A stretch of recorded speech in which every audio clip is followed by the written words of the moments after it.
الناس راجعه من صلاه الفجر وانا بلبس عشان طنطنت في وداني دلوقتي ان انا اكل سندوتشات طعميه من محل بوسي في وسط البلد واتمشى في وسط البلد وشوارعها، لان ليالي الشتاء فيها كانك في اليونان في باريس. مرطبه وشي كويس على فكره. انا ببدا بالتنت دايما. شايفينه عكو كتير واوفر، بس في الاخر بيطلع حاجه حلوه. لا والله عارفه، بس ما تحكموش من البدايه. انا عارفه انت بتقولي ايه من ورا الشاشه دلوقتي. حاجه ثانيه واحده، مفروض كنت احط ده في الاول خالص. على فكره الثابت ثبات ابن لذينه. لا انا لابس ابيض، اوعى تعمل معايا الحركه دي.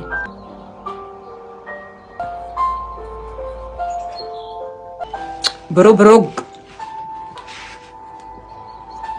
احنا خارجين الصبح بدري وبالنهار وهتطلع علينا الشمس، فهستخدم هذا الخازوق اللي انا واقول انتوا مش غلط، انا اللي كنت غلط، انا اللي اختياري غلط.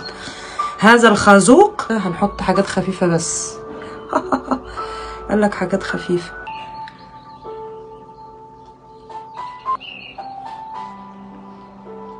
سامعاك يا اللي بتقولي كترتي، انا قلت بكتر علشان بعد كده متخلينيش ازعق والناس الفجر بخففه بال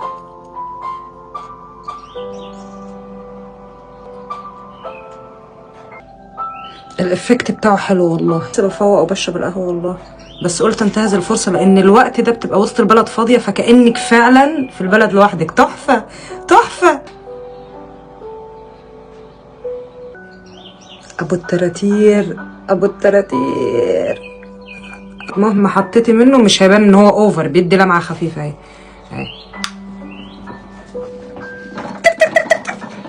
بس قلنا احنا الفجر. انا بس مليت فراغات حواجبي. الحمد لله حواجبي حلوه جدا وشعرها حلو، ولولا بس اللي ضحكت على عملت ده ماكرو بلندنج. ناخذ رشفه من القهوه.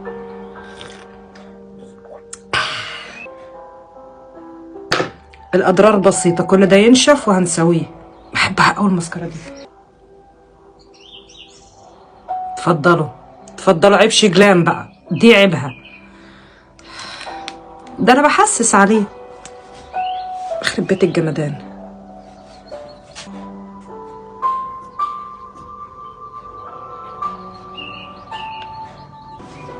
اقسم بالله تحفه تحفه تحفه